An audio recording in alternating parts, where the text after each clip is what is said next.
Road runner एक यस्तो चरा हो जो उड्न त सक्छ तर यसले आफ्नो जीवनको अधिकांश समय जमिनमै बिताउँछ। यो चरा उड्न सक्ने क्षमता हुँदा हुँदै पनि जमिनमा बस्न र जमिनमै शिकार गर्न रुचाउँछ। शिकारी, जनावर र मानिसहरूबाट बच्नको लागि पनि यसले उड्नुको सट्टा दौडनलाई प्राथमिकता दिन्छ।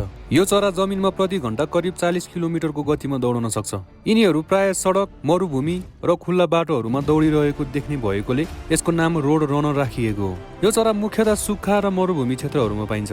रोड रनरले मुसा, किरा, छेपारो, सर्पो तथा केही फलफुलहरू पनि खाने गर्छ। यसले खाने खानाबाट नै शरीरलाई आवश्यक पर्ने पानी प्राप्त गर्ने भएकोले कम पानी भएको मरुभूमि जस्तो सुक्खा स्थानमा पनि सजिलै बाँच्न सक्छ। रोड रनरको अर्को महत्त्वपूर्ण विशेषता भनेको यसको आँखा हो। यसको दृष्टि अत्यन्तै तेज हुने गर्छ। यसको आँखा टाउकोको दुवै छेउमा रहेकोले वरिपरिको ठुलो क्षेत्र एकैपटक देख्न सक्छ।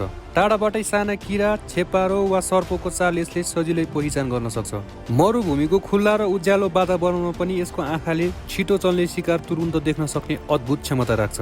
यस्तो तेज दृष्टिको कारण यो चराले शत्रु आउँदैछ कि छैन भनेर छिट्टै थाहा पाउँछ। सही समयमा तीव्र गतिमा दौडेर भाग्न सक्छ र शिकारलाई ठ्याक्कै लक्ष्य बनाएर समात्न सक्छ।